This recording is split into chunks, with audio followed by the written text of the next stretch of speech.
আসসালামু আলাইকুম everyone, welcome back to my channel শামিনীলা কুকিং স্টুডিও। তো আজকে আমি আপনাদের একটা ফলের সাথে পরিচয় করিয়ে দিব, সেটা হলো বিলম্ব ফল। তো এই ফলটাকে অনেকে টক ফল বলে থাকে। এই ফলটা দেখতে কিছুটা এই আকৃতির কিংবা এর থেকে একটু বড় হয়ে থাকে। তো এগুলো আমাদের নিজস্ব গাছে এগুলো হয়। তো এগুলো আমরা রান্না করে খেয়ে থাকি। তো এটা কিভাবে রান্না করব এটাই আপনাদের সাথে আমি রান্না করে থাকি, সেটাই শেয়ার করব। তো এই ফলগুলো প্রথমে কিন্তু টক ফেলে নিতে হয়। আর এগুলো কিন্তু রুই মাছের মাথা দিয়ে, বিভিন্ন মাছের মাথা দিয়ে কিংবা আপনি চিংড়ি মাছ দিয়েও রান্না করতে পারেন।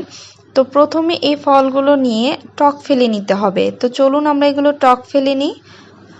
তো টক ফেলার জন্য আমি একটা চপিং বোর্ড নিয়ে নিয়েছি। চপিং বোর্ডে একটা বিলম্ব নিয়ে এরকমভাবে আলতোভাবে যদি আপনারা ঘষাঘষি করেন, দেখবেন এই বিলম্বটা নরম হয়ে গিয়েছে। সেক্ষেত্রে আপনারা এইভাবে চিপলে এটা রসটা বেরিয়ে যাবে।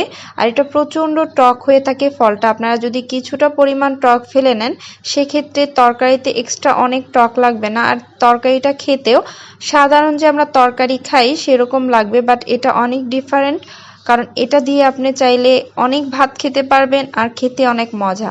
তো আমি এক এক করে সম্পূর্ণ বিলম্বগুলো টক ফেলে নিব। তো আমার সবগুলো বিলম্ব টক ফেলা শেষ। তো আমি দেখাচ্ছি বিলম্বগুলো নরম, আর উপরে যে কালো অংশটা দেখছেন এটা কিন্তু বিলম্বর সাথেই ফুলটা হয়ে থাকে। আমরা যদি এটা ভালো করে ওয়াশ করি, এগুলো উপরে ভেসে উঠবে, চলে যাবে। তো এগুলো আজকে আমি রান্না করব রুই মাছের মাথা দিয়ে। রুই মাছগুলো নিয়ে নিয়েছি আমি, একটা মাথা 2 টুকরো করে নিয়েছি আর 1 পিস মাছ নিয়েছি। মূলত এগুলো দিয়ে রান্না করব। আর এগুলো সুন্দর মতো ছোট ছোট করে টুকরো করে নিব আর বিলম্বগুলো ধুয়ে নিব। তো আমার বিলম্বগুলো ভালো করে আমি ধুয়ে নিয়েছি। তো একটাও ময়লা নেই। আর মাছগুলো আমি ছোট ছোট পিস করে কেটে নিয়েছি। আর এই রান্নায় কিন্তু রুই মাছের মাথা বলেন, যে কোনো মাছের মাথা ছোট ছোট করে টুকরো করে নেবেন, তাহলে রান্নাটা অনেক মজা হবে। তো আমি সরাসরি রান্নায় যাওয়ার আগে আমি প্রথমে বিলম্বগুলো সিদ্ধ করে পানি ফেলে নিব, কারণ বিলম্বটা যেহেতু প্রচণ্ড টক হয়।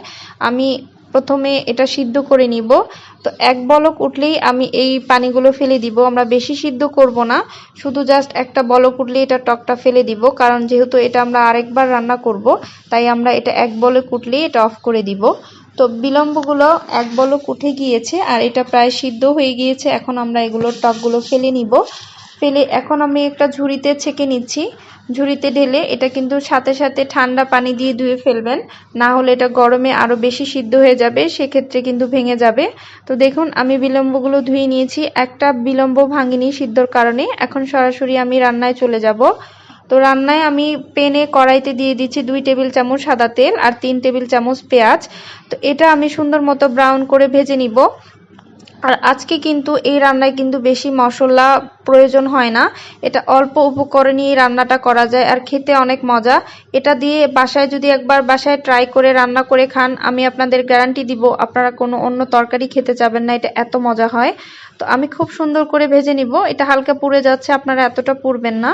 তো আমি এখন পানি দিয়ে এটা একটু নাড়াচাড়া করে প্রয়োজনীয় যে উপকরণগুলো আছে দিয়ে দিব। আর এটাতে কিন্তু একটু ঝাল লাগে আর টকটা একটু ঝাল খেয়ে ফেলে, তাই আমি এখানে 1.5 চা চামচ পরিমাণ মরিচের গুঁড়ো দিচ্ছি।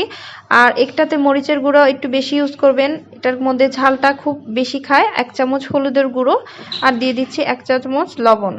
তো আমি এগুলো ভালো করে নাড়াচাড়া করে মিশিয়ে নিব আর এটা কষানোর জন্য অপেক্ষা করব। আমরা সামান্য কষিয়ে নিব, তা না হলে এটার মধ্যে থেকে হলুদ মরিচের গন্ধ থেকে যাবে। তো আমি ভালো মতো কষিয়ে নিয়ে আমি দিয়ে দিচ্ছি মাছের টুকরোগুলো। আসলে আমার ছেলে একটু সাইড টক করছে, তো আমি এখন এটা ভালো মতো কষিয়ে নিব, যাতে করে এটা সুন্দর মতো কষানো হয় আর এটা থেকে হলুদ মরিচের গন্ধ চলে যায়। আর এটা আমি বেশিক্ষণ কষাবো না, 2 থেকে 3 মিনিট কষাবো, কারণ এটা যেহেতু আমি বিলম্বর সাথে রান্নাও করব, তাই 2 থেকে 3 মিনিট কষাবো, এর থেকে বেশি কষাবো না। এর থেকে বেশি যদি আমি কষাই তাহলে মাছটা বেশি হয়ে যাবে। তো আমার 2 থেকে 3 মিনিট হয়ে গিয়েছে। তো আমি এখন কি করব, এগুলো নাড়াচাড়া করে এটার মধ্যে আমি বিলম্বগুলো দিয়ে দিব।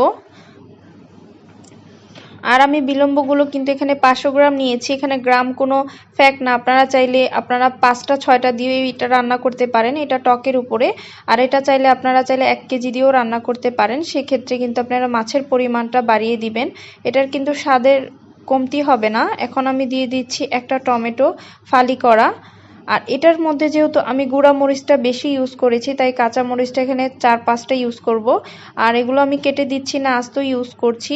তো আমি এখন এটা ঢেকে 2 মিনিট পরিমাণ এটা জাস্ট কষাবো, বেশি কষাবো না, যেহেতু এটা আমি একটু পানি দিয়ে রান্না করতে হবে।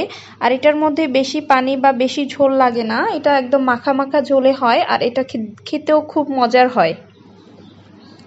তো এটা আমি নাড়াচাড়া করে নিব। নাড়াচাড়া করে কষানো হয়ে গিয়েছে। নাড়াচাড়া করে এখন আমি প্রয়োজন মতো পানি দিয়ে দিব। পানিটা খুব অল্প দিব, কারণ টমেটো এবং বিলম্ব থেকে কিছুটা পানি বের হবে, তাই পানির পরিমাণটা বেশি দেওয়া যাবে না, খুবই সামান্য পরিমাণ। আর আপনারা কি পরিমাণ ঝোল খাবেন সেটার উপরে নির্ভর করে আপনারা ঝোলটা দিবেন। তো আমার এটা কষানো হয়ে গিয়েছে। কষানো হওয়া মাত্রই এখন আমি ঢেকে দিব রান্নাটা কমপ্লিট হওয়া পর্যন্ত। তো আমার রান্নাটা হয়ে গিয়েছে। তো এই পর্যায়ে আমি একটু নাড়াচাড়া করে এটার মধ্যে আমি ধনেপাতা দিয়ে দিব। কিন্তু এর আগে দেখাচ্ছি, দেখুন একটা মাছও ভাঙেনি, একটা বিলম্ব কিন্তু ভাঙেনি, কারণ এই রান্নায় কিন্তু আমি সিদ্ধ করে নিয়েছি, তারপরও কিন্তু এটা ভাঙেনি। তো এটা এখন ধনেপাতা দিয়ে পরিবেশন করে নিব। তো আমার রেডি হয়ে গেল ভিন্ন স্বাদের ভিন্ন রেসিপি, রুই মাছ দিয়ে বিলম্ব। রেসিপিটি কেমন হলো অবশ্যই বাসায় ট্রাই করবেন। আর আমি কিছু বিলম্ব ডেকোরেশনের জন্য পাশে রেখেছি। তো এই রেসিপিটা কেমন হলো ফ্রেন্ডস অ্যান্ড ফ্যামিলির সাথে শেয়ার করবেন। আর আপনারা চাইলে ছোট বড় মাছ, যে কোনো মাছের মাথা বা মাছের টুকরো দিয়ে রান্না করতে পারেন। আর এর রান্নায় কিন্তু বেশি মাছ বা বেশি প্রয়োজন হয় না। রেসিপিটি কেমন হলো অবশ্যই আমাকে কমেন্ট করে জানাবেন। আজ এ পর্যন্তই। আসসালামু আলাইকুম।